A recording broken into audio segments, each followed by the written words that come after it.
નમસ્કાર દર્શક મિત્રો, હું છું રૂપલ લુણીચિયા. સંપૂર્ણ ન્યૂઝમાં આપનું સ્વાગત છે. થરાદ તાલુકાની મુખ્ય નર્મદા કેનાલમાંથી શણધર પુલ નજીક અજાણ્યા યુવક અને યુવતીનો મૃતદેહ મળી આવતા વિસ્તારમાં ચકચાર મચી ગઈ છે. ઘટના અંગે જાણ થતાં લોકોના ટોળેટોળા કેનાલ કાંઠે ઉમટી પડ્યા હતા. માહિતી મુજબ જાણ થતાં જ ફાયર વિભાગની ટીમ તાત્કાલિક ઘટનાસ્થળે પહોંચી હતી. ફાયર ઓફિસર વિરમજી રાઠોડના માર્ગદર્શન હેઠળ રેસ્ક્યુ ઓપરેશન હાથ ધરવામાં આવ્યું હતું અને ભારે જહેમત બાદ બંને મૃતદેહોને પાણીમાંથી બહાર કાઢવામાં આવ્યા હતા.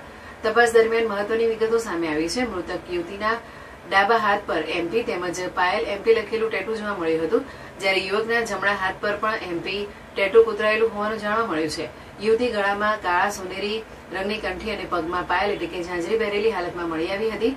ઘટના સ્થળેથી કોઈ ઓળખપત્ર કે અન્ય પુરાવા મળી આવ્યા નથી, જેના કારણે પોલીસ માટે ઓળખ સ્થાપિત કરવી પડકારજનક બની છે. થરાદ પોલીસે મૃતકોની ઓળખ માટે જાહેર અપીલ કરી છે કે જો કોઈ વ્યક્તિ આ યુવક યુવતીને ઓળખતા હોય અથવા તેના વિશે કોઈ માહિતી હોય તો તાત્કાલિક પોલીસનો સંપર્ક કરે.